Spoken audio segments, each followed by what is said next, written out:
So what is up, guys? Nick here, helping you to master your technology. Galaxy S21 Ultra versus iPhone 12 Pro Max speed. Now in this one, we're going to look at the speed of the applications and RAM management. But first thing I want to mention is that yesterday's speed test, we covered mostly the synthetic benchmarks between these two. And some people didn't like this way of doing it. Some people like this way of doing it. What we're going to do in the future is combine them. But for this one, we're going to do a two-part episode because I left this part out. Now, first thing I want to talk about before we open those apps is the 120 Hz display, because I didn't really talk about it and give the S21 Ultra credit yesterday. Does it feel faster to refresh? Is it smoother when going through the pages? And the answer to that question is yes. But also keep in mind that the 60 Hz for the iPhone 12 Pro Max, because it's very well optimized by Apple, this literally feels more like a 90 Hz display. It's very smooth for being a 60 Hz. I don't know how they pull it off. Also, I found that when we go to the app library and we go to the app drawer, it's also faster to pop into the app drawer for the Galaxy S21 Ultra. Just an everyday user experience thing, just wanted to mention that. Okay guys, so welcome to the app test of this video. You can see everything closed out. If I miss one, call me out on it. Let's go into clock, and that's Samsung. Now you might say no, that was the iPhone. The animation I think is a little visually appealing on the iPhone compared to the Samsung even now, even though they improved it here, but it's still sometimes faster, so you might have to slow it down to see it. But we'll go into calculator, and that's the Samsung once again. We'll go into Play Store, App Store, and you can see, I think Samsung maybe slightly had that. We'll go into, how about we go over here to games on both, 3, 2, 1. And you could see Apple loaded that up maybe a little bit quicker. Again, both very fast. I was testing these yesterday before I did the video. I was doing the same thing we're doing here now. And what I noticed was that it was almost the same thing. So you can see that was a Samsung Galaxy, and I mean more so than our prior years of comparisons, guys. It's getting to the point where it's literally like the same exact day-to-day experience in real-world performance. We'll go into Twitter, and we'll go ahead and click on Profile, and you could see that looked like the Samsung a little faster there. And the One UI 3.1 has cleaned things up. iOS 14.4 is also freaking amazing. So we have amazing software on both, and you could see Amazon very close. We'll go into Best Buy, and that one goes to the Samsung there. So these day-to-day regular apps seem like they snap open faster on the left. We'll go into B&H Photo, and you see they had the notification there first on the left, and they have a slightly different design here. But we'll go into photography, and that one looked like the iPhone. We'll hit digital cameras. That might have been the iPhone on that one. It's really tough to see this stuff. And you can see iPhone on that one for sure. So some things will open first on the iPhone as well. We'll go into Prime Video, and that one was the Samsung. And some people have been saying their displays look washed out on the Samsung. I'm not seeing it. I think they've toned it down a little bit, their saturation over prior years, but it's still vivid. We'll go into ESPN, and you can see ESPN first there for the Samsung. That one's very clear. We'll go into scores, and you could see iPhone wins it out there. So sometimes within the application, then the iPhone seems to be opening some things faster. We'll go to watch here, and you can see that was a Samsung. So again, experience on the day-to-day. Oh, we opened YouTube Music there. Experience on the day-to-day, very similar. Let's go into YouTube Music in terms of just how fast you're going to get through these applications. Let's go into Call of Duty on both, and we'll see which one can get to the main screen first here. And it looks like the iPhone has won that out. So there comes the Samsung. We'll hit confirm.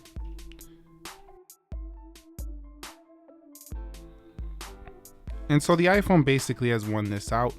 It's beat the Samsung to the main screens here. We have to X some stuff out, but iPhone has won that one out in loading up Call of Duty. We're going to head over here to PUBG Mobile and see how it does here. Now, we did cover this one in yesterday's video. I think it was a Samsung that won this out in PUBG. Looks like it's ahead again here, but the gaming is fantastic on both. I will say that they both do get a little bit warm under intensive gaming, but it's nothing serious. These things can game like a champ, no problem. So Samsung wants to load up a little bit of an advertisement here. So we're gonna go ahead and see which one could actually get into the match first. Both of them very close though. We'll hit start here in the match. See which one can match up first. And graphically though, they're both very good. So you'll be able to enjoy the games very well. on both, because graphically there's no issues. So Apple gets into the game first over here, and then Samsung. But again, I mean, close, very close, but I'm gonna give that one to Apple. I'm getting into the match. We're gonna go into Mortal Kombat here, and which one could load this one up first? So remember the synthetic benchmarks, so that Apple did hold the higher frames per second, so maybe the games will be a little bit smoother, you know, consistently through the gameplay. But you have a 120 hertz display on the Galaxy S21 Ultra, so you might not even care about the extra frame rates that it can hold on the iPhone and the benchmarks. But that means that the gaming might be more consistently smooth through the entire game on the iPhone. But yeah, iPhone wins it out here with Mortal Kombat, but it's pretty close. But we got to give it to the iPhone. It won it out there. And if you notice, like I mentioned yesterday, Samsung has cleaned up that thing where when you swipe home, it goes home very smooth now. I love this. And so let's go into Dead Trigger 2 and we'll see what happens here. You can see Apple's ready to play first. We'll hit play. And which one's going to get in here first? Wow. I think it was slightly to the iPhone, but look at this. I mean, really, you're choosing between the feature set on Samsung, having all those features, the S Pen compatibility now with this S21 Ultra, you know, if you like the software better, the camera systems better, because really, look at this. I mean, it really comes down to which software you prefer. Let's go into Temple Run, and you can see they can both load these games, no problem. These are very basic games. Let's go into yes, and we'll hit play. And you could see, same time, we're gonna run a casual game at the same time. We'll come home here and we'll go into Crossy Road and see which one can load this casual game first. And this really shows off the punch hole versus the notch over there. And playing this game, no problem for either. So look at this, just amazing. We'll go into camera. And looks like the iPhone might have loaded that camera up a little bit faster. Okay, so let's go back through these applications and see if we can get anything stuttering, any reloads. 12 gigs of RAM on the left, 6 gigs of RAM on the right. You can see they both held that up pretty well. Samsung sliding all over the place. We'll go into Dead Trigger 2 and you can see very similar. And again, watch how smooth that goes back. Now on One UI 3 for the Samsung, goes back really smooth. PUBG Mobile. And we'll go to Call of Duty here, and both of them held that very well. We'll go into YouTube Music. You can see very good. ESPN. Ooh, reloading there. On the left, we'll go into Prime Video. Wow, that's a little bit shocking that had to reopen that application. We'll go into B&H. This is so strange. B&H, it kind of like loaded where we were, but I think we were actually in here, so that was really strange. We'll go into Best Buy, and you want me to call it like it is. I'm not happy with that.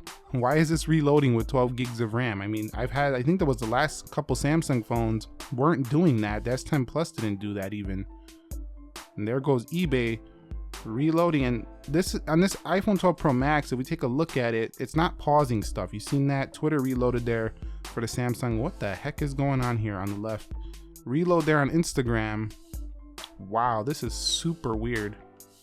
Calculator and clock. So the basic apps held open. And you've seen right here, all I did was open like, what is it? 4, 8, 12, 16. Then we got like 19 applications here. So all I did was open like 19 applications and went back through them. So that was a little bit weird that some of those were reloading. Does this really mean you're gonna have a bad experience? Not really.